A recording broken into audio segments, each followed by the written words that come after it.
til lust som evne teksten fra Sorgarsøngen, kapittel 8 og vers 12. Gonger hetta tekken ikkje at hjärsta, alltid det gengar fram vi etter vennom. Og vi skal lese fra Lukas evangelium, kapittel 20, og den kjenta frasagt.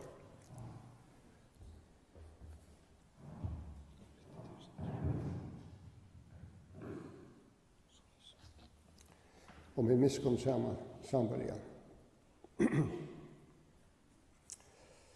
Fra vers 3 vi leser vi Jesus sverige, Mævor for ur Jerusalem og man til Jeriko, og han fattelig henter rådsmann, som bæge låte han naknan, og slå i han, og så han for han løysøyna, og låte han litt her holde igjen. Nu bär så att prästen för sommerlöj åman. Han sa han, men Jack bärs fram vi. Av samma hatt en levittor, han kom till stäge, för iver, sa han, men Jack bärs fram vi. Men en samverg, och i våra fer, kom till hans herra. Ta han sa han, tyckte hon hjärtaliga synd i honom. Han för iver till hans herra, bantum svar hansara og lat olje og vin ut det. Så lette han opp av sitt egna dyr og får til gisthus i hånden og røkte han. Dagen etter tok han 2 dinarer, gav versen og tøyr og sier, røk han, og legger til morgen ut, skal jeg lete til å få til, ta jeg kom i atter. Mykje kvalt tås av Marion om Näka vi känslor och vad ter avvarska och vad vi gör. Jag läser från Psalm 122. Vi egnar i Babel, här såg vi det gråta. Och så var jag från Ezekiel, som får till TV Kebra, som såg och gråta och syrta. Och han satt som hemskifter, tiande, stärande i mitten till och tjej där.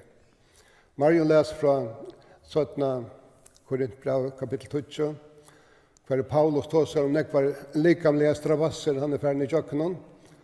Och så säger han, och så trät ötlen tog här vi kvann som gör mig ofri, omsorganina för ötlen samkomna. Kvar vajkur och han ösn över vajkur och kvar är valt avstånd utan det här bränner och i mer. Inte att tåsa om något annat, men i tror vi till att det är något vi känslor och verk att göra. Och som en botten under detta, Arvid Hitchett Lutzinder att det som brott och Guds åre ska bära fram minnen någon entertäcka näkra från Louis Jesus här vi läser det sam om han som vi läsa om hin miskunnsamma samverjan och i takt till hjärtaliga synd. Först vill vi läsa det Matteus 9. Ta Jesus en folkamikvo och han lyser henne som säg utan hyra och inte vill rökt. Ta takt till hon hjärtaliga synd i den. Ta avvarska hans känslor. Och så säger han att hästen är störst, eller skoren är större, arbetsmän är fager, och så vi lärersvånar, be herra skorarens om att sända arbetsmän ut till skorsjön. Så läser vi attor i Matteus 14 och östne vers 14 att hans härnäck folk och hon takte hjärtaliga synder till honom. Det följde han för hesar myckvene. Og så grøtte han til sjuk, til kjørte han. Så leser vi han for ut ur Jeriko og møter 4 blendene mannen, og hun tok det hjertelige sint ut av ham. Det var det han falt. Det han kjørte vær, han gav dem sjøvnatter. Vi leser øsene om at Jesus fører inn og i byen Nain, og her møtte han en lykfylse. Her var han ikke som mist øyneste sånn, og han teker så hjertelig synd igjen. Det følte han. Hva gjør det han? Han gav henne sonen natten, han røste han opp.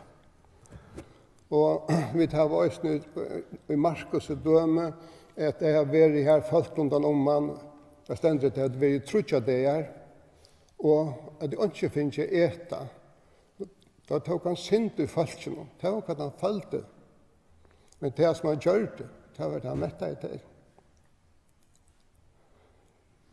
Vi er ikke Herren. Vi tar ikke ta hjertet som han hever.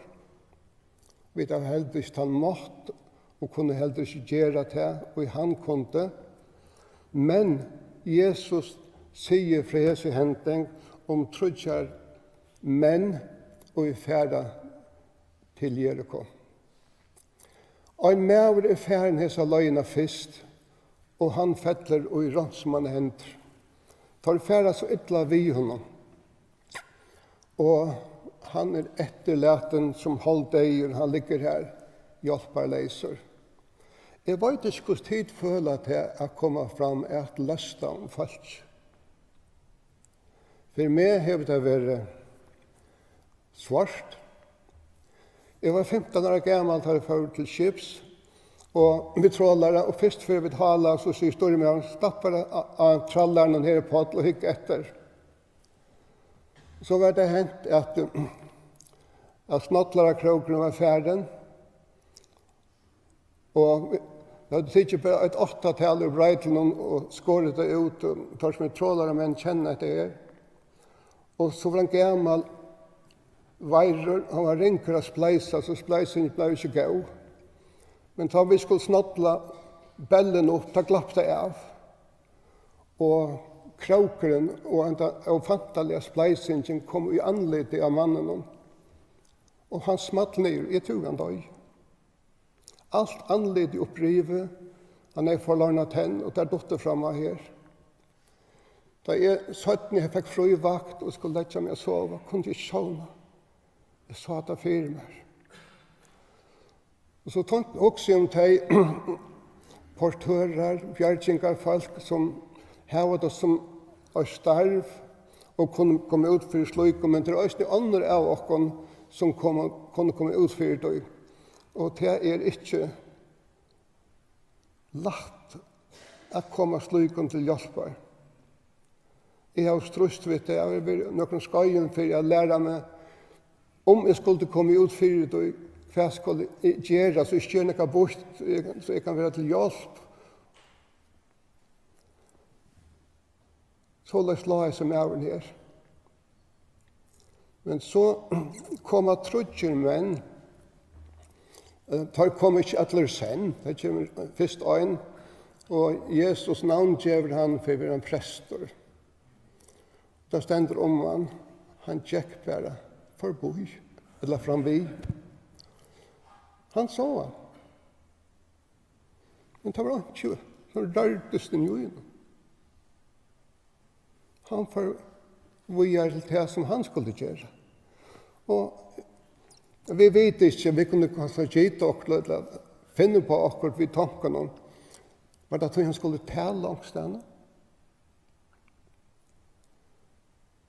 Så kommer han med etter samme vei. Men han ganger ikke som er med igjen.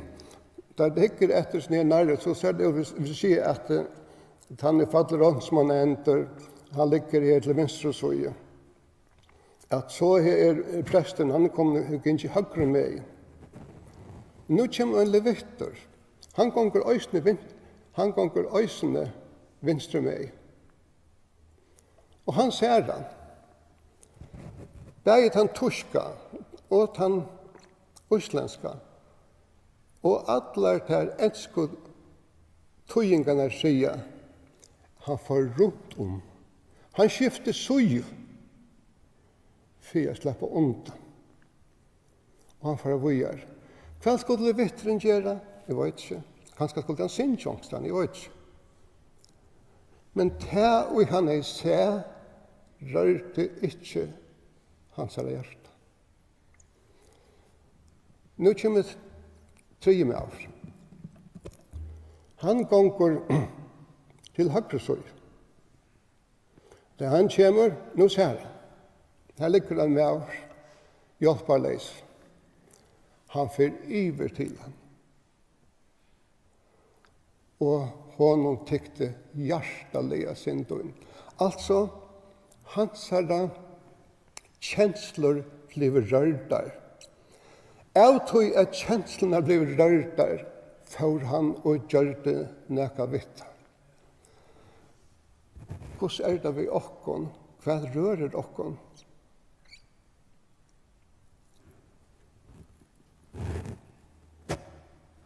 Mot liv en sikninga kjelta, synes jeg vet. Tinger hjerta mot syndara nei.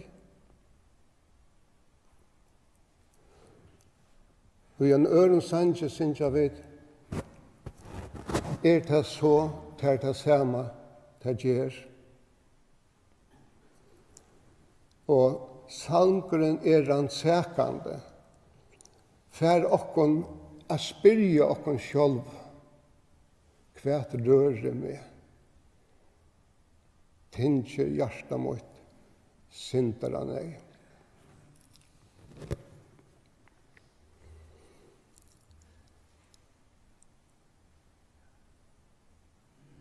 Ta han sætje meg sjálvan, så det bensjen fyrir.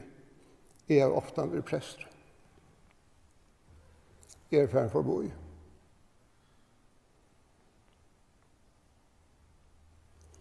Jeg har vært nok til ville vittre.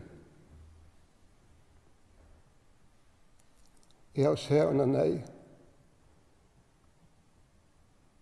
Men jeg gjør det ikke vitt. Kanskje har vi omkring tog være en miskomsam samverk. Hver jeg har sett nækka, og jeg har rønt etter føremåne at gjøre nækka.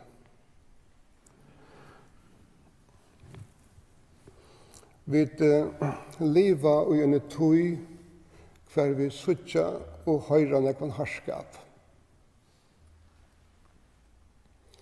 Jeg skal ikke si øre om hva de skulle gjøre og ikke gjøre. Jeg sier bare, vi må anse okkon, at vi suttja for nekva av solen som herer okkon, som gjør at vi ikke føler for det taimon og i loja ilt. Og tog du ikke skilja hvor tryggvande kunne ha frakt og at suttja filmer, sjånvarp, hver mennesker løsta på en annen.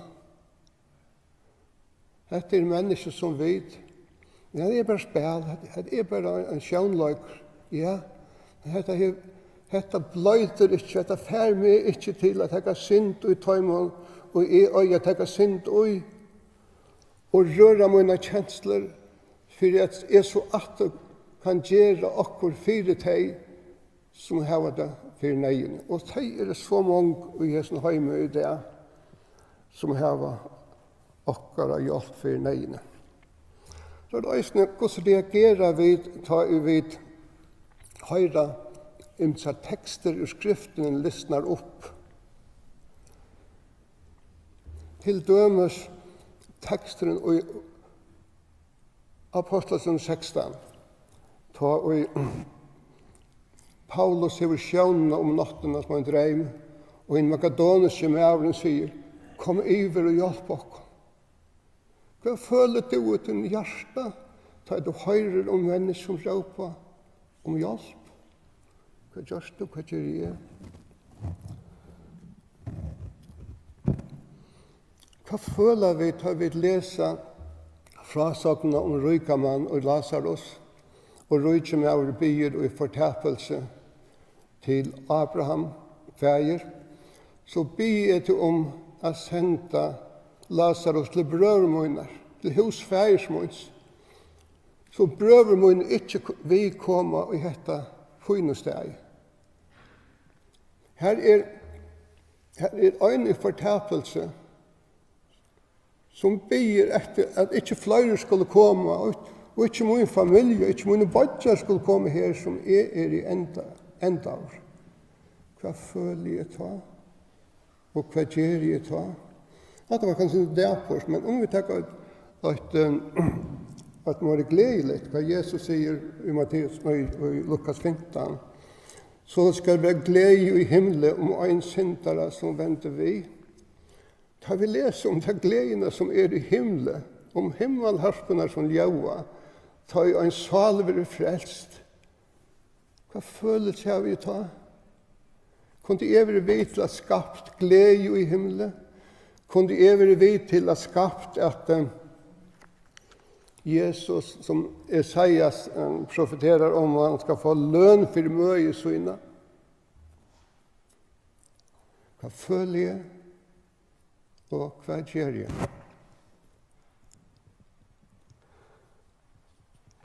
Jesus kom, sier i Hebreerbrev, kapittel 2, for å gjøre alt de fri som rastle for deian og var hilden i tralldom i alle lust og i syne. Og i årtøkene leser vi en tekst om de som nøkker som dødja, at det stender om at frelst de over løy til deian og halt dem atter som piprande for å sted over å dripe. Så løs færa nøkker inn i deian, den til reastan. Da jeg leser slutt, hva føler jeg, og hva gjør jeg? Om du sier, ja, men vi visste det ikke. Man tar ikke han skilja til, han via gjørstene, og han som akter etter saltøyne, man han ikke vita til, og lønne øyne kvarjon etter verskene hans herre. Det en rævlig støva av være ui, at suttja ånder være hjelperleis og ikke kunne hjelpe og hese fer inn i deian. Klaksoskipet Sigurfære la av Flemish kapp sammen med en ruskun skipet var i havsnei og søkkant. Da kunne jeg bjerga ødlen av øynene eller årsøk som ikke mer kjent, tauget har ikke vi tilbånd om hjelp. Men Sigurfære la her. Nå sakket det, og menn russere lei på i havet. Og Sigurfære som kunne bjerga ødlen, bjerga i nøkron livande. Men flere blir tikner opp som deier. Jeg har hørt omkring fortalt fra hvordan ringt det var for mannensene. Jeg lette menn færre, vi får ikke bjerga dem. De råp og tar hørt det her framme i lukene for det drev løgnene, for det ikke fikk å bjerga hese månene. Jesus fører pibrande inn i deian, til affæra som fæt rører okkon, ta vi vid høyra om og lesa slukka tilbord. Det en sanger som stod i gamle bøkene. Jeg har bare øyne fra Hortan sungene, det var skjelta fire. Han lever så løs. Hiktar i brimenen, sakka i det. Frels øyn, frels øyn.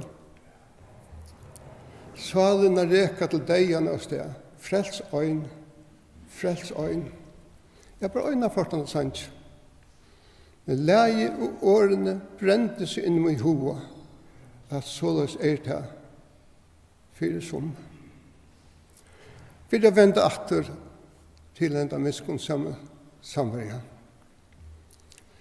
Trudje menn, for å samarbeide, vi tenker at han har fattig hender, landsmannens ord av 4. Trudje færre 18 år samarbeide, men tar reagere ikke lykke. Ein faur. Hvor så hun tykte hjertelige syndøyen. Det som først rørte han, det var kjenslene. Og så faur han og gjør det nekka. Hva skulle det som gjør? Han var fer. Han ikke planlagt, det skal være her. Nå, så måtte jeg boja. Så han omprioriterer. Han omræfester. Så han ser næka av venen. Han leter seg avrekva og brøyter atlan. Og det som han har haft vi til ferina, og han har olje og vunvissar, her kunne han bruka som høyleva til å rensa svaret, og til å bløyta herrar skruer som kunne stakk opp etter av blå. Til flottningstavlig han heie, til tok han, det skal han ha, han mer i bruk for det, jeg skal genka. Og så fer han oss det, han slipper han ikke så. Han gjør det som han får inn maler vi kallar for follow-up. Gjør det fyllt arbeid. Han røker han sjølver. Men så sier han ved den mannen, røk to han, jeg betaler for det. Og hvis det kommer å koste meg, jeg kommer hjem etter. Og så kommer jeg forbi. Og da jeg kommer etter, så skal du få en løn, du skal få for alt det du gjør. Alt dette hever en andelig tøtning. Det skal jeg ikke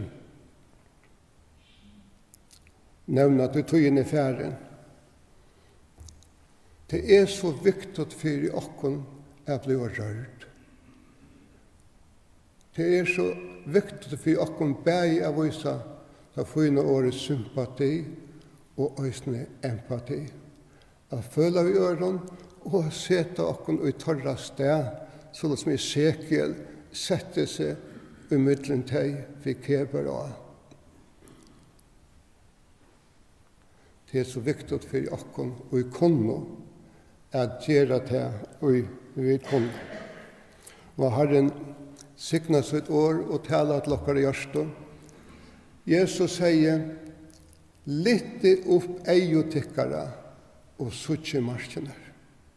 Så for det suttje at det er negver og negv som er fattelen og i randsmann henter, så negva steg her og i Ørlandet, og måtte så Herren lagt okna i hjärsta er ferdig ut til torran ved til båskapet som Herren har givet oss at bæra til allan heimen. Amen.